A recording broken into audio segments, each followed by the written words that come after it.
Gerald Mwandiambira. I'm the acting CEO of the South African Savings Institute, and we'd like to welcome everyone who's taken the time to join us on this webinar, which, as I said, is the penultimate one of our series of webinars for this month. And just a few housekeeping messages before we get going. You'll be able to watch a replay of this webinar anytime on Crowdcast by simply going to waystosave.co.za. Also, remember to follow the Ways to Save social channels for news and views on managing your finances. We're also giving away 4 times 1,000 Rand prizes to someone who is in this webinar. So all you need to do is to watch, and potentially you can win. The winners will be announced every Wednesday on Facebook Live. And finally, you can also win 10,000 Rand in a tax-free savings account. All you need to do is to learn, and to do that, you log on to waystosave.co.za, and there's a number of quizzes and questions you need to answer based on what you've learned from the webinars, and your name will automatically go into that draw to win that 10,000 Rand prize in a tax-free savings account. Now, before we start, we'd also just like to give special thanks and mention to our sponsors, ABSA, with whom none of this would be possible in terms of the webinar series, and obviously we thank them for continuing to support us. So here we are, penultimate webinar. Today we're talking health and wellness. Now, health and financial wellness is particularly important because we know how money makes us feel. Sometimes it makes us feel good, sometimes it makes us feel sad, and in even worse cases, money can, almost defeat us to the point where we are almost depressed or even show physical ill health as a result of money. So today we have 2 perspectives from 2 medical practitioners.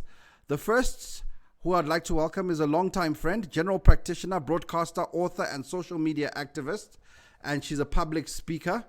Her name is Dr. Sindi Van Zyl, and you will catch her normally on Kaya FM with Sidebar with Sindi at 7. And she also was a columnist for Bona magazine since 2014, penning a column called Dr. Sindi, where people would go with medical questions to her. Now, Cindy is going to share her experiences in terms of finances and how even the most seasoned and educated professional can get it wrong. So I'd like to welcome you, Cindy. The floor is all yours. Thank you so much, Gerald. And I'm happy to be taking part in Ways to Save. It is Savings Month, as Gerald said. And I'm just basically here to share, my stories. I'm very open and honest about my story on social media. I think many of you who do follow me on Twitter will know that I've shared my financial journey quite a bit. And I'm still on it because, I haven't come out of it completely. But where this all starts, right, and the way I've decided to share my story is to call it, prevention is better than cure, right? So the theme for today is your financial health, and Dr. Lesego Rametsi will be addressing more of that later on. But my particular section, I've decided to call prevention is better than cure. And what I mean by that is that, and I'll incorporate this into my story, is that I started working in 2000. So I spent about 10 years at university.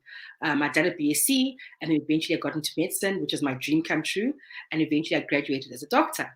So here I am in 2006, having the time of my life because, I'm working at Barra. I'm happy to be a doctor. It's a lot of work. It's very hard work. And, now that I was working and I was getting a salary advice, the banks started, throwing things at me, so I was offered this and I was offered that. And at the beginning, I was very disciplined about it all because I understood that if I got into debt, I could put myself into big trouble. But then they offered me a credit card with a limit that I couldn't say no to, right? I look back now and I suppose I could have said no, but I didn't say no. So I took this credit card, I took the offer and I got into credit card debt. And when I look back at the time, it was a mixture of a few things. I was trying to help my family, right? Many of us, take part in black tax. I know people don't like that phrase, but it is what it is. So, your family has helped you to get through your degree. They've helped you, get through your diploma, whatever it is. And once you start working, the expectation is that you are going to pay back or pay it forward. So it means that, you might take over some of the household expenses, or you might build your family a house, or you might start paying school fees for one of the kids that comes after you. But either way, there's an expectation that because we did this for you to get to this position. You must now do something in return, right? So so I got involved in a bit of that, right? And then I also just started buying stuff because it made me feel happy, right? Shopping makes me happy. And working at Barra at the time was really very stressful. And I think I was slipping into depression. And one of my outlets, one of the things that made me happy was to go shopping. And I had this credit card with this limit. And I'll tell you what the limit is. Okay, in 2006, the limit was 60,000 rand. So for an intern that has just started working, that takes home 6,000 rand a month, right? 60,000 rand on a credit card is a lot of money, right? In 2006, 60,000 rand was a lot of money. So I start swiping my card. It makes me happy. I'm buying stuff here. I'm taking money out of the card to give to my family and so on. And so this continues. Then my card got maxed, right? And now I was in trouble. And what happened then is that I started falling into denial, right? So back then in 2006, they would, the credit card statements came by mail, like proper mail. So I'd get back to the flat and there'd be an envelope under the door. And I knew the fonts of the bank and it would have the bank's name on the front. And I wouldn't read my statements. I just thought to myself, you know what? I'm not going to read these statements. I'll take the envelopes, tear them into small pieces, tear it into small pieces, and throw it away. And I know that many of you do that, right? You know that you have this debt hanging over your head. You know that you're in trouble. But denial is a better thing than for you to, than facing the issue. So there I was in denial, caught up in this credit card. My card is now maxed and I can't get out of it. So eventually, after about a year of squirming through this credit card mess, I spoke to my husband. I'm like, honey, I have a problem. I got this card from this bank and they sent an SMS and there was send yes to take it or send no to opt out. And what had happened with this particular bank is that the limit that they'd initially sent was about 120,000. They sent an SMS offering me 120,000. And if you said yes, you'd get the 120,000. If you said no, you'd opt out. So when I responded and I said no, they then said, oh no, they will give you the SMS that came back was we'll give you 60,000. So in my mind, 60,000 rand was better than 120,000 rand. So I obviously said yes to the second SMS. So I told them all of this. And he was very sad because we had this discussion and he said to me, don't fall into this card. So he was very kind. My husband's a very kind man. And he paid off my credit card, right? Paid it off completely, as in 60,000 rand into the account and the card is sorted. Asks me to promise that I won't get back into this mess again. And I promise not to get into the mess again, right? And, if you make a promise, you must keep it. Right. I was back in the hole. I went back to the shopping. I was now working at Helen Joseph Hospital. Less stressed, but still stressed. Back to the shopping, back to helping the family. Whenever my mom needed money, she'd call me. Even if it was in the middle of the night, she'd phone me and I'd help her out and so on. And guess what? Before I knew it, the card was maxed. So the maxing the second time, it coincided with my being pregnant with my daughter Unandi. So 2008, here we are. I'm in this mess again. Now I'm pregnant, expecting a child, right? Umarinus has now decided to become an entrepreneur. So he's left formal employment. He's now working for himself. And now I must carry the family until he gets back, gets on his feet in terms of his business. So I couldn't sleep, guys. I was excited about being pregnant because we've been trying for the longest time. But now there's this thing hanging over my head. Oh my gosh, I've maxed my card again. I lied to my husband. He's left formal employment. He's now starting off his own business. I must look after the family until further notice. And I've got this credit card hanging over my head. So at night, I'd toss and I'd turn.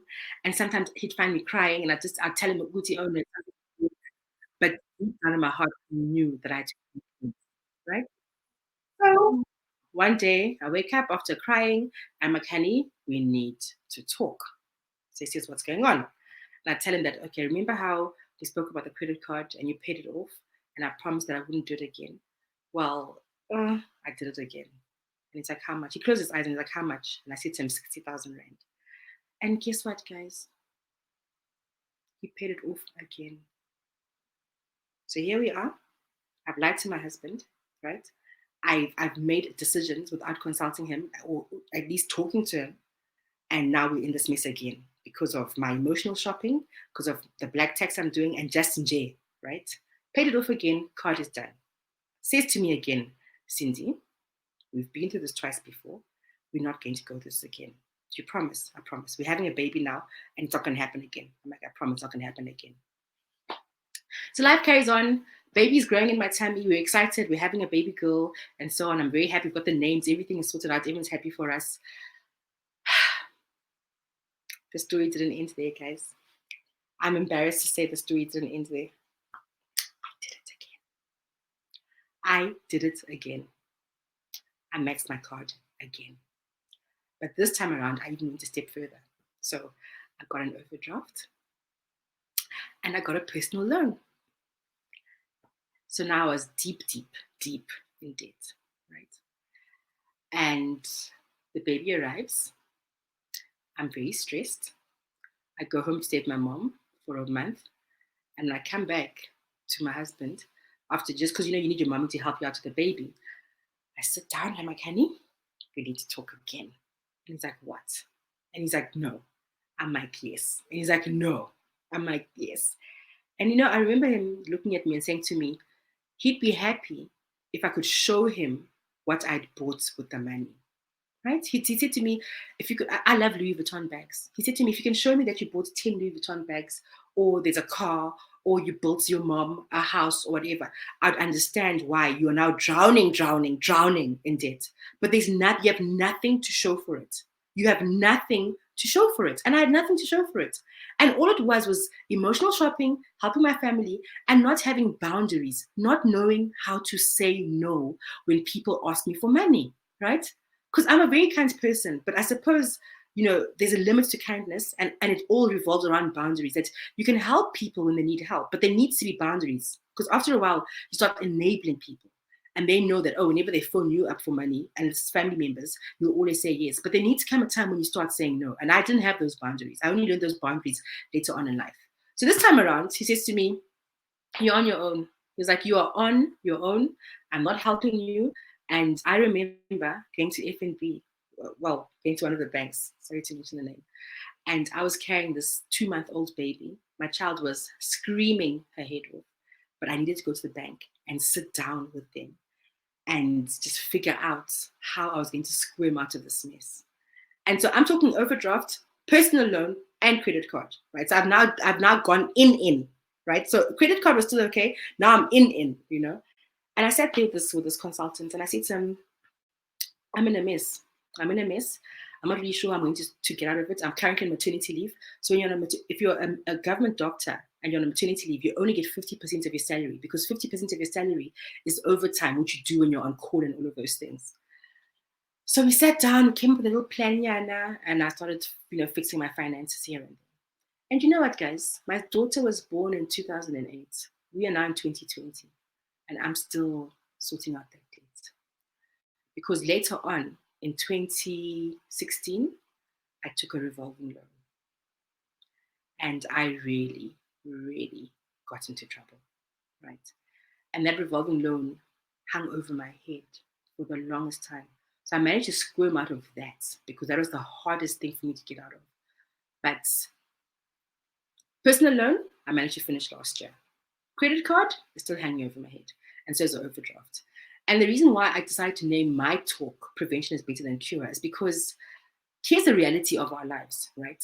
For many of us who graduate, right? You're the first graduate in your family. You're the first this, or you're the first that, right? So not only is your family excited about you being the first person to graduate, but there's an expectation that we say, okay, you finish school, now you've graduated, and now you must get a car, you must get a house, or you must do something to show that now you're working. And all these people behind you who are rooting for you, who sacrificed their finances to get you through varsity or college, whatever it is, they have expectations. And what I really want, people that are entering, the working environment, is that first and foremost, you need to have boundaries. You need to have boundaries. You need to be able to say, no, mama, I don't have money right now. It's the middle of the month. I don't have money. So I know I can't give you 1,000 rand. It's so hard to do that. I never did it, guys. Whenever my mom phoned and asked for money, it didn't matter when it was. If I didn't have, I'd make my husband put the money in my account so I could give it to my mom. I would do that. I'd say to him, my mom asked for money. She needs 1,000 rand. Let's give her 1,000 rand. His mom has never asked us for money, but it's always my mommy or my aunt asking for money. And I always jumped when she asked for the money. And I look back and because I was in therapy for depression, and all of those things revolve around boundaries. You need to learn how to say no. And the other thing as well is that when it comes to, I suppose, fulfilling your dreams. Like, so I have a dream. I'd love to drive a Mercedes Benz, right? That's my dream car. But I guess there's a time for everything. Not everything has to happen at the same time. And I think that's one thing that I've had to learn, that instant gratification is not the answer to life's problems, right? So yes, I've graduated. Yes, I'm a doctor. Yes, it's a big deal in my family. But it doesn't mean the house and the car and this must all come at the same time. So do I drive a Mercedes-Benz now after being a doctor for 15 years? No, I don't. Why? Because actually, I still scratch my car. So I drive an old Toyota, well, it's not old, but I drive a Toyota Corolla. Like, I call it my Uber because it looks like an Uber and people think I drive an Uber. But I still scratch my car. So I don't park very well. So sometimes when I park, I scratch my car. Am I happy to scratch a Toyota Corolla? I'm very happy to scratch a Toyota Corolla because I don't have to fix it. It's paid off. If I want to fix it, I can just go down the road and have it fixed. Would I be happy scratching a Mercedes Benz? No, I would cry. Because chances are my whole salary for the month would go towards fixing that car. So why have I not gotten a Mercedes Benz? Because I don't think I've reached the driving stage where I could drive a Mercedes Benz and not scratch it, right? And so I've learned through the years that you take stock of your life, you look at what you want and what you need, and you start working your way around that. And I think our biggest challenge as Black people, and I specifically say Black people, because we're the ones that haven't had all these things that people have had, is that we want to show that we've achieved. We want to show that we've achieved. And it's understandable, We want to show people that I've arrived. I drive the GTI, or I drive the Mercedes-Benz, or I drive the Lexus. We want people to see that we've achieved all of these things. And that's okay. There's nothing wrong with that.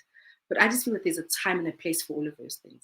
So if you're entering, the working environment, please think long and hard about the decisions you're going to make financially. Because as I said, here I am.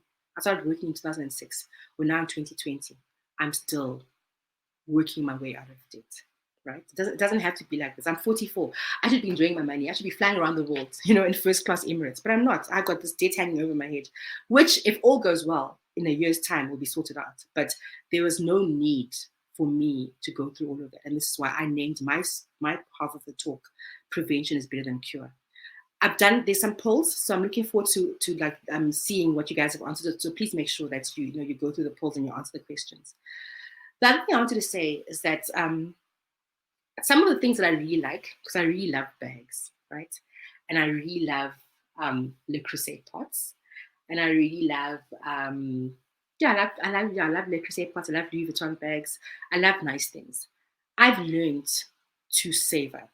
So I'm able to save up for the things I really, really like pots and stuff. And I'm still working on other things. So I joined a stokvel. I started a stokvel in 2011 because I realized that Le Creuset pots are quite pricey. So, 3,000 rand on a pot is quite a lot. So I started a stokvel at work, and basically there's 6 of us, and we all donate. At the beginning, we donate 500 rand each. And then when it was your turn to buy the pots, you pay yourself 500 rand, and you'd have 3,000 rand to buy a pot. So in a year, with 6 of you, you'd have 2 turns at saving towards the Le Creuset stokvel. And the stokvel has really helped. So 2020, I'm still part of the stokvel. We now give 1,000 rand a month. And I'm so happy because, I now know that it doesn't mean that I must get a credit card and just, swipe it and get all the pots that I want. I can actually be patient, right? And I can get 2 pots a year just by being patient. So that same discipline that I apply to my Le Creuset stokvel is the same discipline I've now decided to apply to paying off my debt. And I woke up in January this year and I thought to myself, you know what, Sindi? You're turning 45 next year. Are you going to have your 45th birthday with debt hanging over your head? So I sat down, looked at my finances, got a friend to sit down and go through my bank statements and highlight where I'm wasting money, right? And she was very, she's very good with Excel. She's very quick to come up with columns showing where I waste money. So things like going out a lot, things like eating out a lot. There's a lot that she was able to point out. Even airtime, you don't realize how much money you waste, on airtime if you don't buy it in bulk and you keep buying like every week, you actually waste more money than buying in bulk. So she pointed out all of these things. So I was able to sit down, look at my income, look at the fact that I'm actually very lucky because I have multiple streams of income. So there's the medical side, there's radio, there's the talks that I give that I get paid for. And I was able to sit down and think to myself that, okay, in a year, if things carry on as they're carrying on, I can actually finish off all of these things. But it takes discipline. And that's really what I think I lacked. I lacked boundaries and I lacked discipline. And many of you might find yourself in this situation. And it doesn't mean you can't get out of the mess. You actually can, right? The same way I was able to finish that revolving loan, I remember how much I celebrated the day that loan was done. I couldn't believe it. I couldn't believe that finally this stress was off of my shoulders, because when I look at all the credit I've taken from the bank, the revolving loan was by far the worst. But I worked hard and I was able to do that. Last year, as I said, I was able to finish off my personal loan. And now, Sexele, the overdraft and the credit card. And by next year, this time, I'll be done because I've decided to be disciplined, right? And lockdown has really helped because here we are in lockdown. We're not going out. There's no going out. There's no going to clubs. There's no going to eat out at Tatchers, whatever it is. We're at home. So guess what? You're actually able to save a bit of money. And I'm still working. I'm still seeing patients, even though I'm seeing them online and earning a little bit less, I'm still earning, right? So as the money comes in, I put that money where it has to go. So I'm doing quite well in terms of paying it back. And this is really why I wanted to share my story and say that don't be in denial about your debts. Please, guys, denial will get you nowhere because you'll just have stressful nights, sleepless nights, heart palpitations, and you'll eventually fall into depression because you aren't facing up to reality. So please, make sure that you're not in denial. Face up to reality, assess your debt situation, get help, right? Waystosave.co.za has got lots of resources about how you can get yourself out of debt. The second thing is, just stay in your lane. With life, right? I failed my A-levels. I failed my A-levels dismally. I passed my O-levels really well. Come A-level, I failed dismally. But eventually, I became a medical doctor. Do you think when people see me, they ask me, oh, Kuchi, are you the girl that failed your A-levels dismally? Are you the one that failed and had to repeat and then? No. No one actually cares. No one actually cares. So look at your life, put blinkers on, and tell yourself that you are going to make decisions that are going to help you. You're not doing anything for anyone else. You're not worried about what people think. If it means moving home, if it means taking back the car, if it means downgrading the neighborhoods that you live in, do everything for yourself because no one actually cares. It feels like people care. Oh my gosh, what are people going to say? Oh my gosh, I still drive a Toyota Corolla. No one cares. Does your car get you from A to B? Yes, it does. That's all that matters, right? Whenever I nag my husband to buy me a new car, because I was convinced that, mommies deserve push gifts after giving birth. And I thought my husband would get me like a 4x4, like a luxury 4x4 or SUV after giving birth to 2 kids. He was like, no. And I was like, what do you mean? Like, everyone gets a car after giving birth. And he's like, no, you've got your Toyota, you're fine. And that was the end of the story. So stay in your lane and maintain your velocity. No one actually cares. Focus on you and do you. That's the second thing I want you to remember. And the last thing is, there's nothing wrong with having dreams and aspirations. I think many times when we speak about debt and we speak about black tax, sometimes we make it seem as if there's everything wrong with wanting to have big things and wanting to have a nice car. There's nothing wrong with that. But I think what we need to remember is the timing of everything. So everything has a time.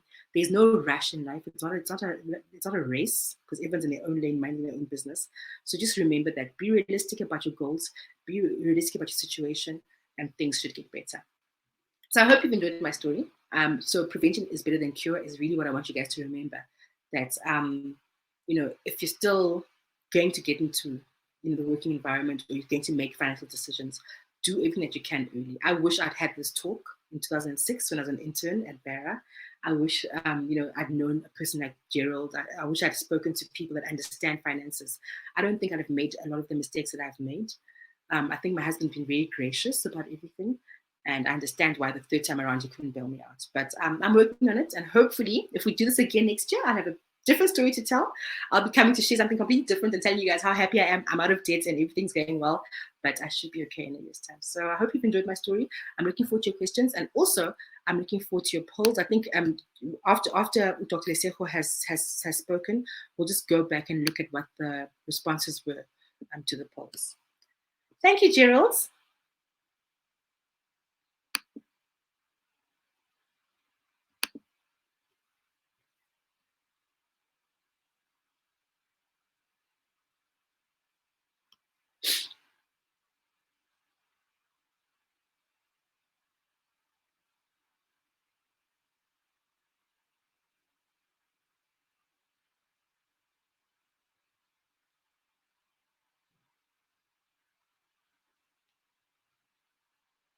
Okay, we're just waiting for Gerald to come on. Okay, let's see. Oh, okay.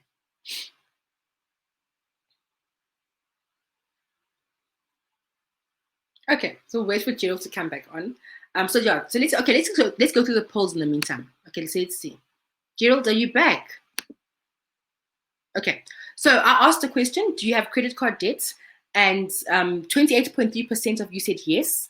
23.3% said yes, but it's under control. And 48.3% of you do not have credit card debt. So well done, guys.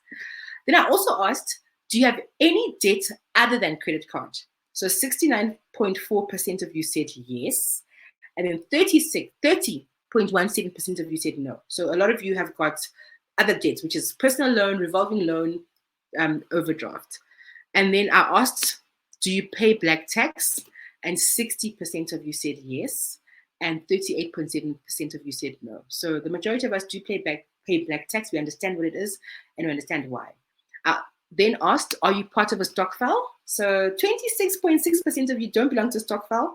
Do belong to stokvel, sorry. And then 73.8% of you don't belong to stokvel. Okay, let me say that again. So 26.9% are part of a stokvel. And then 72% are not part of a stokvel. Okay, that's interesting. Well, I'm part of a liquidation as well, so I'm part of a stokvel. Okay, we have Gerald back. Here we go. Yes, yeah. Everyone is telling me that I'm on mute. I can see I'm on mute, but I can't unmute myself. So that was the main problem. So Sindi, thank you for that one. I think, Cindy's testimony is really around reminding us that money is a specific skill. It's not something which we are born with. It's a specific skill which takes us to a place where we need to either work with someone who understands money if we don't have the time to learn. So everybody doesn't need to be a financial guru or Twitter financial guru or whatever. No. All you need to do is to understand your lane and get someone to help you along the way, because when you do not actually take control of your finances then become your controller. So in my book, I talk about we are either money masters or we are money slaves. And the difference between a money master and a money slave is simply that the one who's mastered their money is in control. And control doesn't mean buckets of money. It simply means I know where my money is, I know how much I have, and I know how much I'm spending. So let's all strive to be in control of our finances, because when you lose control, money then starts to control even your health. And to address some of the financial wellness matters, we have Dr. Lesego Rametsi, who's a qualified medical doctor with a postgraduate qualification in Occupational Medicine, both obtained from UCT. And she's also a UCT MBA graduate. So here, medicine.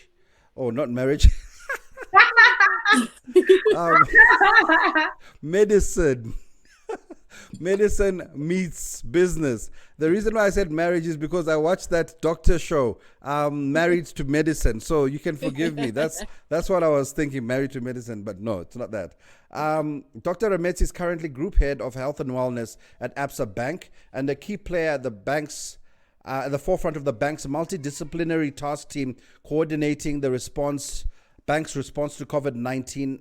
And Doc, as she's fondly referred to, has extensive experience in occupational health, workplace wellness programs, health risk management, comprehensive health strategy, and sustainable development, cutting across the mining and resources industry and banking sector. She's an advocate of healthy and holistic living and the well-being across all wellness dimensions. Dr. Rametsi, you're not married to medicine, but please do share your insights in terms of how money can go wrong and affect us physically when we don't actually take that control. Thank you so much, Gerald. Good morning, everyone. To everyone who has joined us this morning, welcome.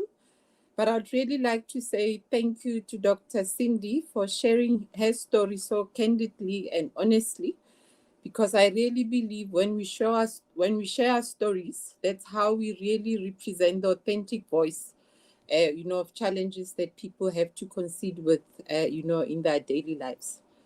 As we continue to navigate these uncharted waters due to the COVID-19 pandemic, we can all appreciate its profound health, social, and financial impact. And I really believe that now more than ever, it has become crystal clear that our financial, mental, emotional, and physical well-being are intimately intertwined. While there are various contributing factors for stress, we know that financial and economic worries, especially during this time, constitute a big part of this. Recently, the Debt Rescue South Africa conducted a survey, and the results actually are quite frightening, if I have to say. According to the polls from this survey, 85% of South Africans need financial or emotional assistance or both due to the COVID-19 pandemic. What we do know is that when this pandemic started, it was about the health impacts on people's lives. But more and more, we've started understanding and comprehending that this is about lives and livelihoods. So what this survey shows is that 26% of South Africans successfully applied for payment holidays. And this is just 1 in 4. So only 1 in 4 South Africans actually could access payment holidays. 11% of those that were surveyed believed that they could pay their monthly debts. If you think about a population of South Africa, 10% really is a small proportion of people that can service their monthly debts. 45% of the population have been affected by either retrenchment, temporary layoff, or salary reductions. And this is quite frightening because it's just under half of the population. 30% have no idea what the impact will be on their salaries currently and into the near future. 16% of the population that was surveyed were able to rely on credit, which is not necessarily a good thing, because we know that if we have to think about what Dr. Sindi has just shared, we do know what the pitfalls of relying on credit is, because at some point you will not be able to service your debt if you have to rely on credit. 51% had no savings to fall back on. Just over 50% did not have savings to fall on. And 36% had to dip into their savings to survive. So this is money that was meant, to fund, future plans, but that money had to be used in the now. And 23%, just under a quarter, were not back at work yet, or were not sure when they would be able to return to work due to the lockdown regulations. And I must say these numbers are staggering and they show a bleak picture. Then the question is, how does this impact on our psychological and physical well-being? The South African Depression and Anxiety Group's latest survey shows that 55% of South Africans reported high levels of anxiety. So they were anxious for a myriad of reasons, because they do not have job security. They do not know where their next paycheck will be. And those that are running small businesses that has been impacted by lockdown regulations do not even know when they will reopen. If you have to think about gyms, even during level 3, they are not open yet. We do hear daily on the news that restaurant operators are battling, even those that were able to open during level 4 and level 3, they're still battling to make the same amount of revenues that they were used to. 46% of South Africans have huge financial stress and pressure. 40% of South Africans now have clinical depression, and 12%, which is quite scary, have feelings of suicide or self-harm. So we're starting to now see that there's a direct link between finances and emotional or psychological well-being. So there's really a direct link. If you think about the survey that I referred to initially, and the one that shows the clinical picture, you can start seeing that the two mirror one another. And we have to really be mindful of that. So finances have a huge impact on our emotional well-being. And what is quite interesting is these numbers have increased quite significantly during the lockdown as compared to the same period last year. What we do know from a medical point of view is ongoing stress for a variety of reasons, whether it's about money, whether it's about financial security, whether it's about emotional issues, has been linked to long-standing medical conditions. For an example, migraines, heart disease, diabetes, sleeping problems, alcohol abuse, anxiety, depression, suicidal thoughts, thoughts of self-harm, or even harming others. And we do know that for those that are not coping, they end up using alcohol or other substances to really try and cope, and this drives alcohol and substance abuse. Over the lockdown period, we have seen an increase in the number of reported cases of gender-based violence and femicides, something our president has referred to as a second pandemic that us as South Africans continue to grapple with. We do know that money impacts on relationships. 4 out of 10 marriages in South Africa end in a divorce, and the commonest underlying cause in those divorces has to do with money. So we're starting to make another linkage. Money, if there's financial ill health, it leads to psychological ill health, and it also impacts on relationships, and these can lead to divorce. So we're starting to see the bigger picture that if our finances are not where they should be, they start impacting on other aspects of our well-being. In addition, our health profile as a nation pre the COVID-19 pandemic was quite dire. South Africa is classified as one of the most unhealthiest populations in the world. We have a high burden of non-communicable diseases, and these are preventable diseases that are sometimes termed diseases of lifestyle. Just to give you a few numbers, 40% of South Africans are classified as overweight, and 1 in 4 South Africans have high blood pressure, and about 13% have diabetes. And what this pandemic has highlighted is the importance of our health, as we are seeing adverse health outcomes in COVID-related morbidity and mortality, especially in persons with these chronic diseases of lifestyle. What we do know is that the high burden of disease has an impact on the ability to be economically active because it impacts on productivity. Those that have non-communicable diseases, especially that are uncontrolled, they end up utilizing high levels of sick leave, and that impacts on productivity, which impacts on the bottom line of organizations. But in addition, this costs the South African economy billions of rands annually. So at an aggregate level, when you have a nation that is not healthy, ultimately it impacts on our ability to drive economic growth. The other thing that has been quite interesting over the past few months is that the Medical Research Council has been reporting an excess of 22,000 deaths compared to the same period compared to the past couple of years. But what does that mean? Because that's something that has been ventilated quite widely in the media. What we do know is that these deaths are occurring because, firstly, we have an overburdened health infrastructure. Because of the COVID-19 pandemic, a lot of people have to seek medical assistance. And what it means is that our health infrastructure cannot cope with the burden of disease, given our profile that we started off with.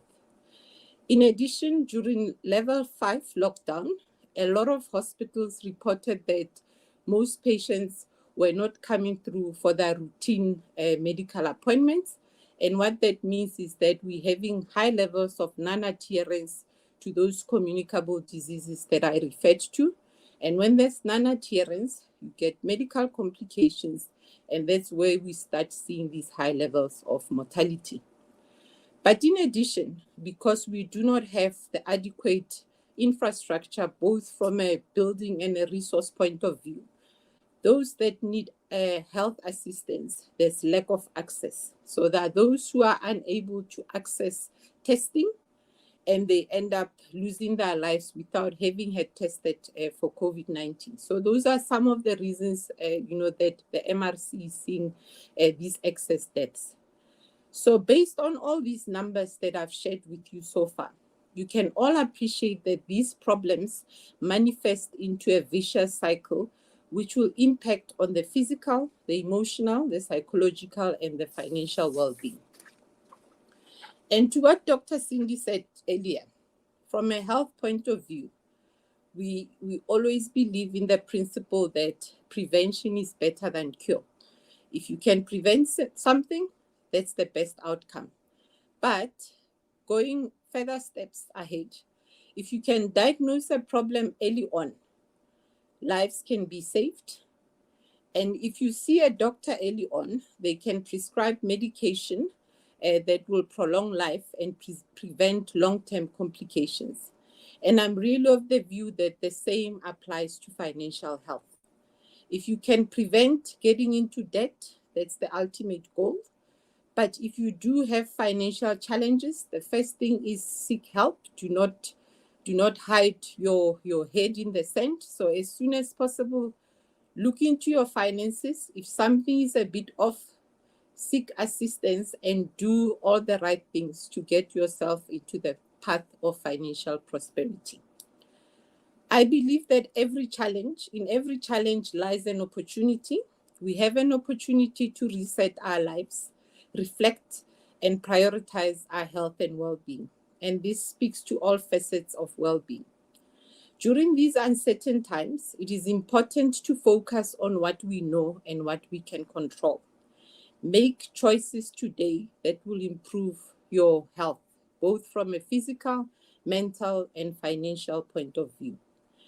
I'm a firm believer in simple, small, incremental changes because these are what would lead to sustainable results. So some few tips that I want to share with you. So the first thing that I want to say is, number one, exercise. We do know that exercise leads to better health outcomes. Start small. Take a walk every day for 30 to 45 minutes. Medical studies show that endorphins, which are your natural feel-good hormones that are produced during exercise, are just as potent as some of the antidepressants used in the treatment of depression. And we do know as you exercise, you produce the feel-good hormones, you lose weight, and that will also impact on your physical health outcomes. If you are hypertensive and you end up exercising, based on that, your blood pressure would naturally drop, and it will make you feel good, which will impact positively on your emotional well-being. And happier people definitely make better choices, even from a financial point of view. So a simple thing like exercise might have better outcomes on all facets of your well-being. The second thing is, if you're battling, seek assistance. If you are one of the fortunate ones that are still employed, reach out to your employee assistance program. As an organization, ABSA, I can mention that because we are one of the headline sponsors. We offer a comprehensive wellness program that is available to all our employees, to all our employees, their spouses, partners, and their dependents. And what has been encouraging over this pandemic is that we have seen an increase in the number of employees reaching out and accessing these services. And it's something that we've always been deliberate, especially during the pandemic, to make sure that our employees access these services.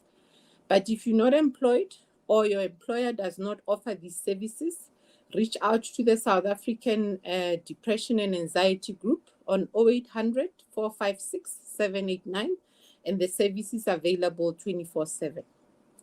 It is never too late to change the course of your financial journey. This is an opportunity to introspect and look into your financial affairs. Look at some of the savings. So for a significant amount of people, during this time, they can work from home. So what does that mean? You're saving on petrol and transport costs. Look at that. The daily coffees or lunches that you used to spend money on at work, if for an example you are spending 50 rands per day, that translates to about 1,000 rands per month. And weekly entertainment, to Dr. Sindi's earlier point, at this juncture, a lot of us are not going out, so we're saving a bit on entertainment. If, for an example, you spend 250, you're used to spending 250 per week or every weekend on entertainment, that gives you a further 1,000 rand. So if you start looking for these small savings, you'll be amazed at the amount of money that you can start saving. Use this money to pay off some of your short-term debt, and also use this time to build a solid financial foundation that will serve you henceforth. This pandemic will pass, but let us use this crisis as a catalyst for a stronger focus on our physical, mental, and financial well-being, as we have come to appreciate that these things are really connected. We can all appreciate that some of our ways of existence was harmful to our own health and well-being, but this pandemic presents an opportunity for us to refocus our efforts on sustainable living. Thank you very much for your attention. Back to you, Gerald. Thanks. Okay. Hopefully we can all hear me. I think, is Sindi still in the house? Please come on. Let's try and look at some of the questions. And I think the first question, I'm going to throw it to both of you, actually. Okay. When is it a good time to talk about finances in a relationship? Sindi, you got married. Clearly, when did you start talking to hubby? And Dr. Rametsi, when is the right time to talk about finances in a relationship? Okay, so I'll go first. I think with me, because I didn't come from a very financially strong background, when I met my husband, I told him from the beginning that, listen, I don't come from a family with money. So what's going to happen is that as soon as I introduce you to my family and they know that you're the guy I'm going to marry, they're going to expect you to start helping financially in some way. So I'm telling you now so that you understand what you're getting yourself into. And that is the reason why we had this conversation early on, because he was we knew after we met that we're going to get married. So the intention was there, but I needed him to know that he's marrying a family with financial problems. And sure enough, after I introduced him, my mom expected him to, buy food for me. She expected him to take over some of the things so that she could help my aunt and her kids. So it's almost like he took over my burden so that my mom could help the rest of the family. So imagine if I hadn't spoken about it early on. So it's important to have these discussions, guys. Don't be ashamed of your backgrounds. That's funny. I come from a family which is not very rich. So I was upfront. It wasn't easy, but I was upfront.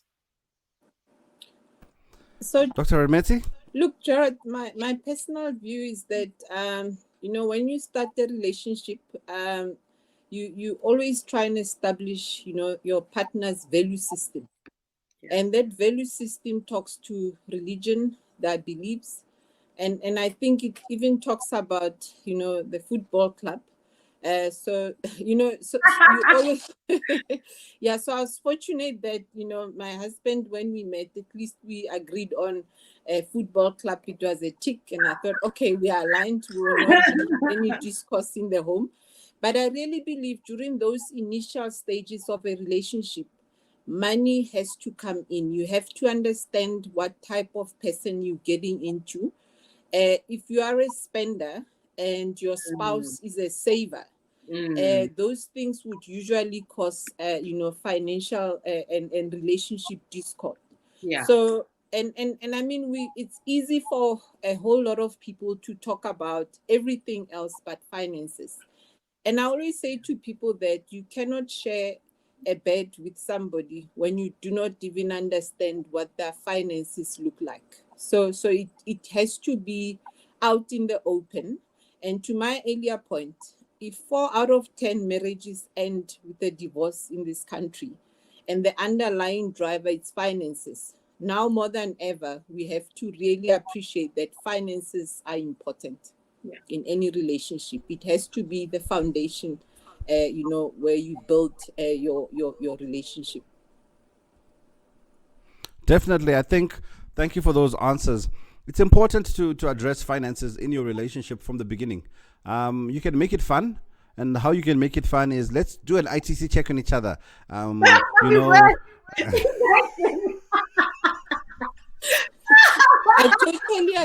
totally agree. Let's. I mean, I recommend to young couples, do an ITC check on each other.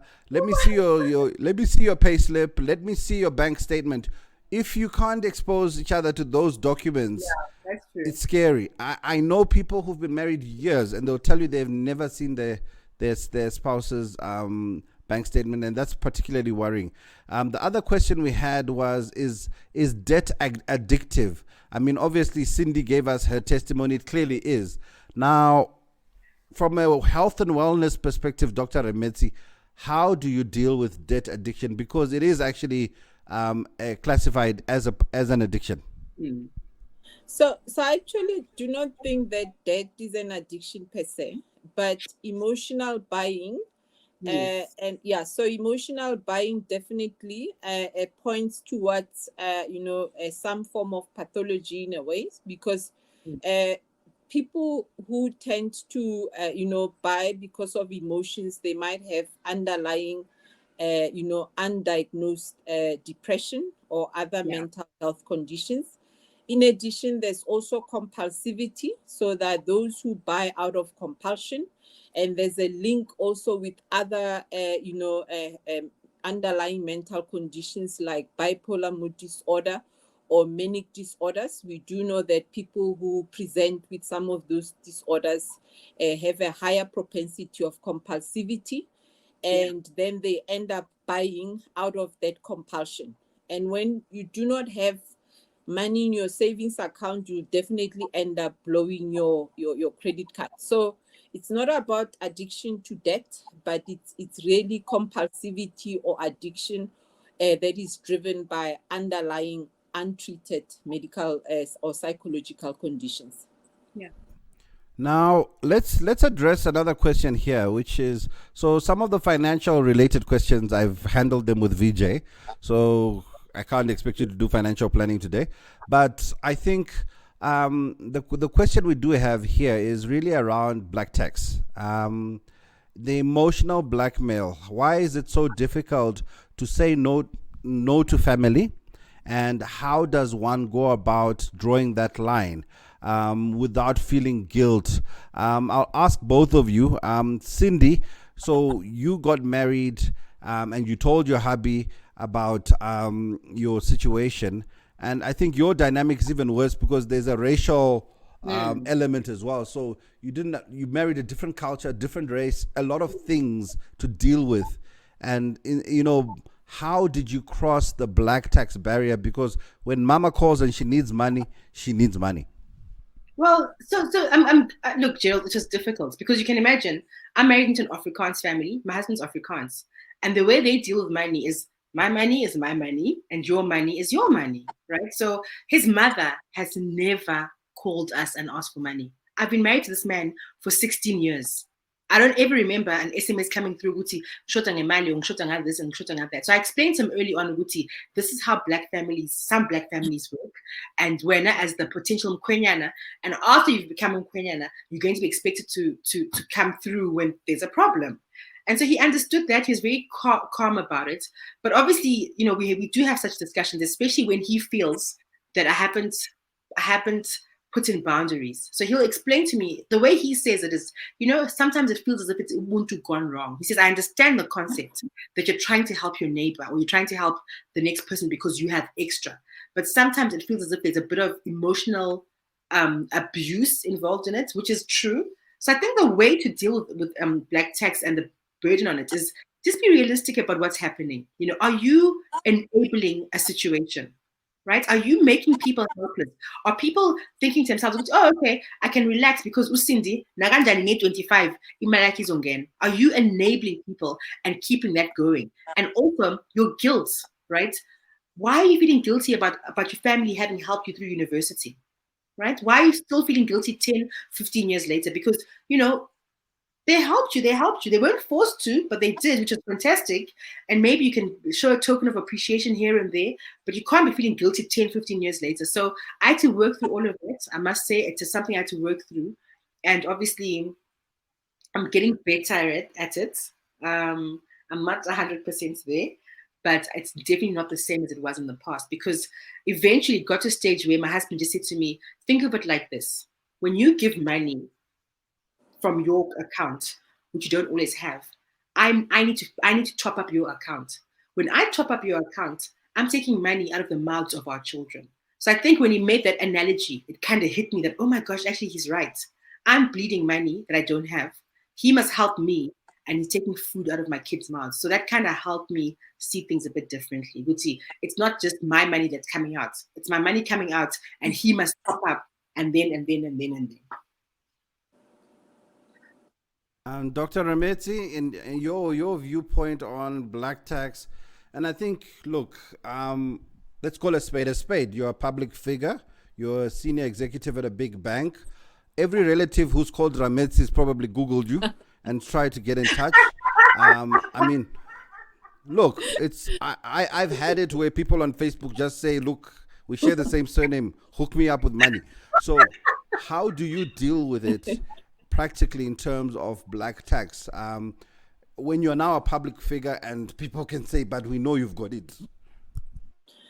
So I think for me, Jared, what's important is, I mean, we if you're raised in a traditional African culture, I think the principles of Ubuntu, it's what really grounds us and anchors, you know, it anchors us as individuals. So I think that's the first thing. So I'm of the view that if you can assist, you should, but it has to be within reason and within what you can afford. A lot of, I mean, to what Sindi was saying earlier, that, you know, should people feel guilty that they were helped through university? We have to think about many people that were, you know, that went through tertiary education because there were relatives, you know, that supported that. As the next generation, we have to make sure that as many of our relatives or extended relatives can access that, because education is really the only way that you sever, you know, that umbilical cord. But the principle there is you have to, firstly, it has to be within what you can afford. Do not overstretch yourself or end up getting into debt because you want to help others. So it really has to be within your affordability. I'm a very firm believer in giving back. And I saw one of the questions there, I think it was Puseleto, who was saying, what happens if, you know, your parents die and you have siblings that you have to take care of? Without any doubt, somebody has to step in, because if you do not step in, your siblings, you know, might not have access to education, and that would mean they will not get, you know, the financial prosperity and freedom that they would access into the future. So my parting words is, if you can, support those that need that, but within reason, within your affordability, and do not get into debt whilst you're trying to support your extended family. So I always believe it's about also the level of support. If you're paying fees, tertiary fees, that's fine. But if you have to buy everyone an iPhone 11, I mean, that's not a necessity. So you must also choose wisely. Buying food is important, but it does not mean that they should get groceries from, expensive retailers. So it's all about doing what is reasonable and within your affordability. Absolutely. Okay, now, obviously, we're going to do one more question, ladies, and then I'm going to release everyone. Look, I think you're very right. One of the things and the questions which we got there was around emotional spending. How do I control emotional spending? So please have a think around your last question. How will I control emotional spending? Now, for everyone in the actual webinar, we've got a lot going on the chat. My granny will borrow money to buy visitors meat. That's what Siaka said, and she'll call you to send the money. So we need to realize there's that element, and there's a lot of ladies speaking actually. I'm seeing on the chat line, and that's also me throwing forward next week's webinar, which is really around Women's Day and women's finances. And I think it's going to be a discussion which I saw Prem today. She's on fire. She's the chairperson of SASI. She's on fire today, and she's sharing her thoughts, because Prem originally she's a financial planner and an accountant. So I think today she's really been helpful. And next week I'll ask Prem to host the session so that we can have that candid discussion around women. Because when finances are bad in the house, it always ends up with the mother. Regardless of what happens, it will end up with you as the mother of the house. So next week, please, all the ladies, please refer as many as you can. Same time, 11 o'clock. We're going to have Mapalo Maku, who's going to be our special speaker, with another speaker we're going to confirm during the week. And we're going to talk candidly about being a woman, managing money in a household, running a career, and also being a mother in terms of the costs of motherhood, etc. So Prem, I'm throwing this at you. Please, next week you are giving real nuggets there in terms of advice to everyone on the chat. And for all the ladies I'm seeing, you've got a lot to say. Black tax, it's a big thing. I'll put on my financial planning hat. Normally, when I do the financial planning session, I'll normally say, look, on your household budget, have a line called family. Don't call it black tax because it's negative. Let's call it family. And whether it's 1,000 rand, you carry it over, and that amount is what your family knows they can reach out for. Where it's really bad and you are maybe successful and famous like Sindi, then you can say, look, my financial planner says I don't have money. Okay? So find someone to be your shield. Let's get yourself a financial doctor who's going to say, you know what, if your family is really harassing you, say, my financial planner, my accountant, we see on TV, my accountant says I don't have money. I can't help. So say I got a financial planner, and my financial planner says there's no money, and I don't know he's really investing this money. So maybe we talk in a few years' time, but right now there's just no money. So put a buffer. If you find that they are getting too close and too friendly with your money, say, you know what, because I'm now, you can even say, work said we must all have financial planners, and now my financial planner says I can only spend 1,000 rand. So if it's finished, it's finished. And it's about setting the line. It's very cruel when we go out and we say, just say no. It's not easy to just say no. That's true. Because our families have given up a lot for us. I mean, I went through private school education. My mother never bought dresses. Our house never got new furniture. I mean, we reached the point where when I finished school, you know, when you go into the kitchen cupboard and there's 3 forks in the house, you know, or there's 3 teaspoons, because you just have not had money to be buying such things. You are obsessed with sending this golden child to private school. So when they come to me, how do I possibly say no to someone who I know could not afford what she laid out for me? So no is not always the easy thing, but try and also find that situation where you put someone between you. Someone, Analedzi just said, COVID is also wreaking havoc to our partners losing their jobs. That's deep.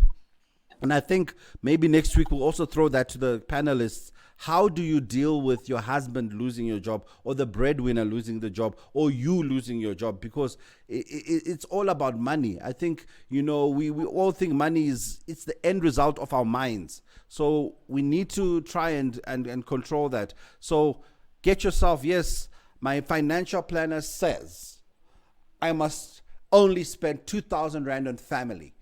Okay, and we're investing, and in 10 years time I'll be able to give you lots of money, but right now I can't. But also, you have a responsibility as an adult. When you get your job, don't go and announce your salary. Hey boy, at the family Stockville meeting, guys, earning 80 grand a month. Okay, you've just put 80,000, and every single person in your family saying, okay, so now I want a share of that. So be careful. And another thing I normally advise clients is try and give your family ways to create income. So whether it's money for a vegetable garden, or rather, you buy that container and force them to open a spaza and say, you guys run this thing. Or you force them to buy AMA plates and catering equipment and say, rent it out. But try wherever possible to empower your family as opposed to enabling your family. And I think, there's a big difference between enabling and empowering, because a lot of people don't like coming to ask you for money. Trust me.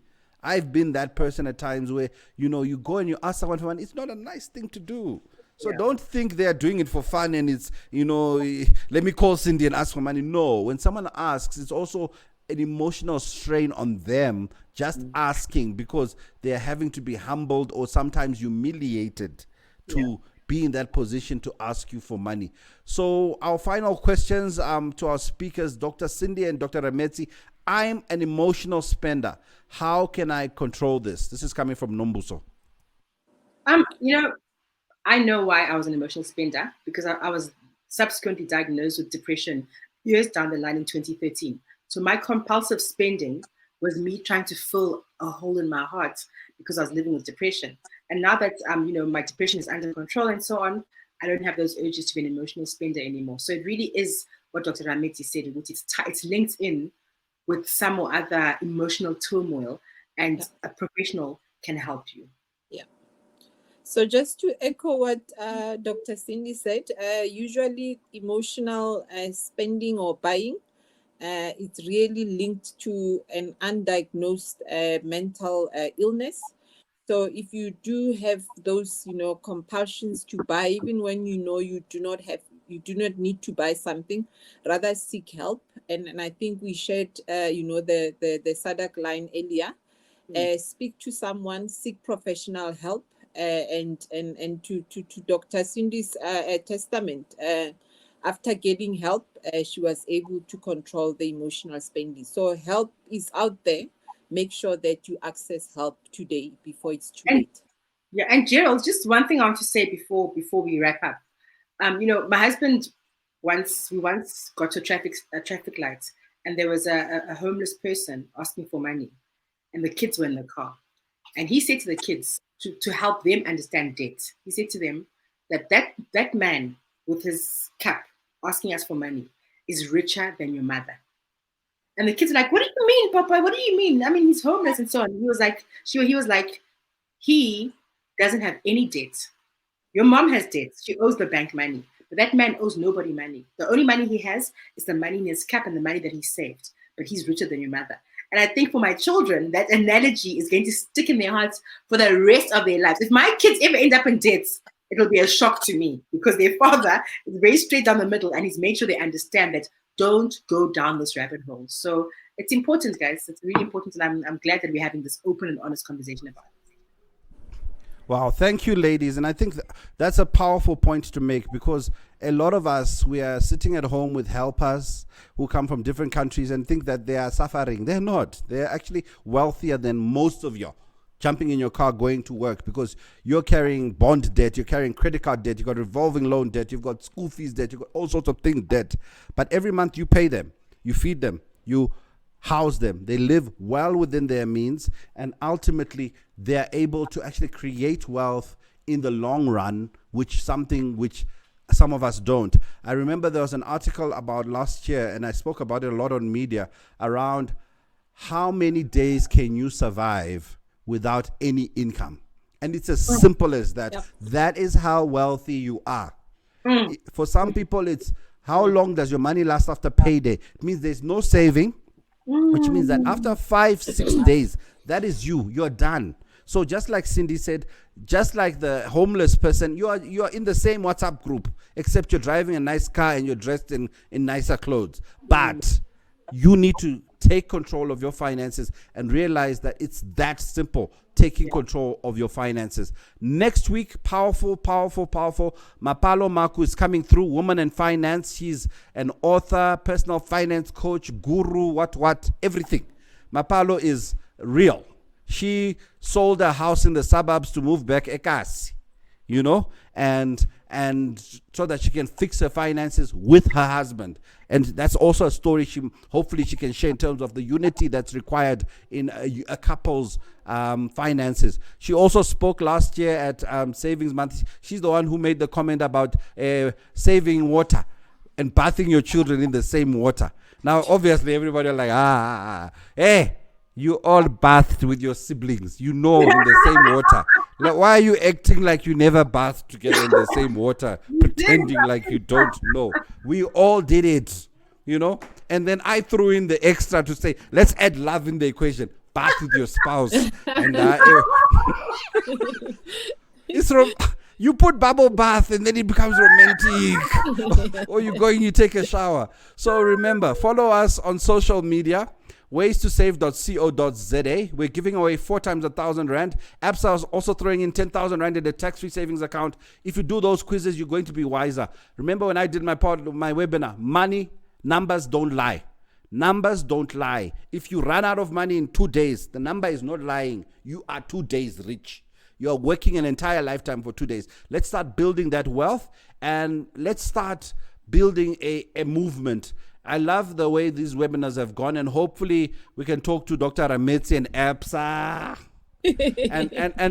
and target financial wellness. I think something which has come up today is around couples. Yeah. We really need to do something around marriage and couples and money, especially in the light of COVID-19, because there is that direct correlation with people suffering financially, the spike in gender-based violence, and we need to really step in and help couples and people who stay in the same household to manage their money. Last question I saw was, how can I set up a stokvel? Stokvel is easy. A group of people, common purpose, similar age, get together, start saving, and if you want help, Ways to Save website will have all the information. Thank you, everyone, for joining. Dr. Rametsi, enjoy your Saturday. Dr. Sindi, enjoy your Saturday. And it's been a really good webinar today. I think this is where we've really taken off the pretense, and it got real today. So let's finish off next week on a high. And thank you all for joining us. Thank you. Thank you. Bye. Bye.